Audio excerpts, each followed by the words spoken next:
Қайырлы күн баршаңызға. Бүгін сіздермен өте дәмді, ерекше болып шығатын осындай кешкі асқа ерекше тағам дайындадым. Сіздермен де жасау жолымен бөліскім келіп тұр. Ол үшін алдымен ұнымызға тұзымызды және жарты шай қасығы содамызды салып, айранымызды құйып, жақсылап жұп-жұмсақ етіп қамыр илеп аламыз.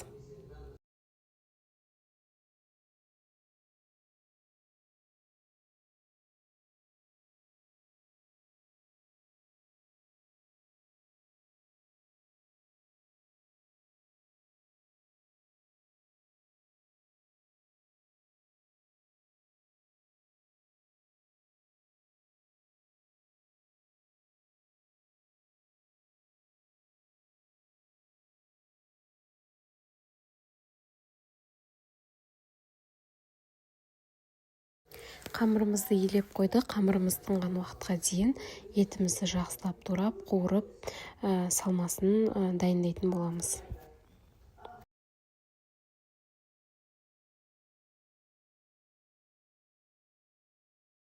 Барлық көкөністерімді жуып тазалап алдым. Енді барлығын кубиктап турап шығатын боламын.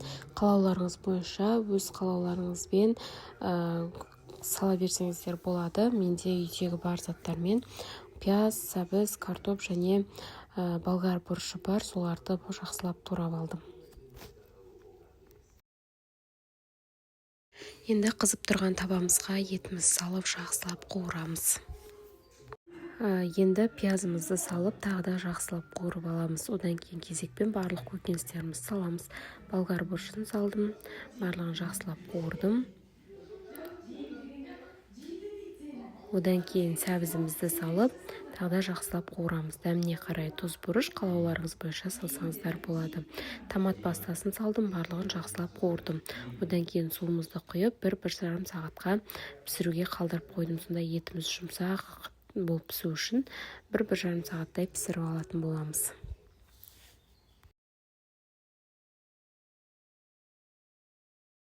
Осы уақытта біздің қамырымыз өте жақсы болып тынды. Енді жайып бастаймыз. Жұқа етіп жайып шығамыз.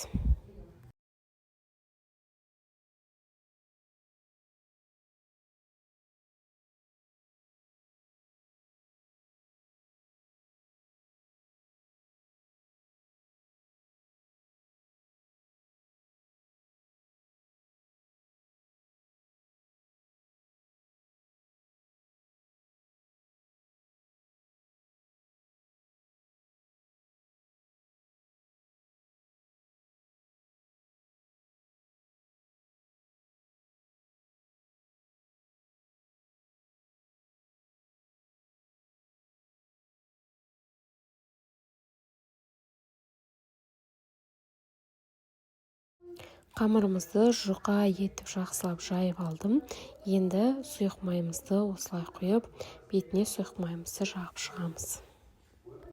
Енді ұсақтап туралған укроптарымызды осылай нанымызға жайып, жақсылап видеода көріп тұрғандарыңыздай орап алатын боламыз.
Осылай орап болғаннан кейін қалауларыңыз бойынша кессеңіздер болады. Мен осылай барлығын шұпырштап кесіп шықтым.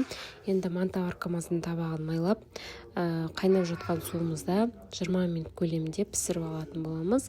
Өте дәмді, ерекше болып шығады. Дәл осы рецептпен жасап көруге сіздерге кеңес беремін.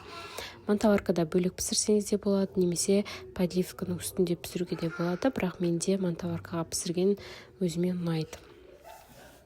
Осымен тағамымыз дайын болды. Өте ерекше болып шықты. Сіздерге де жасап көруге кеңес беремін. Ас болсын. Каналымды жоғалтып алмай тіркеліп алуды ұмытпаңыздар.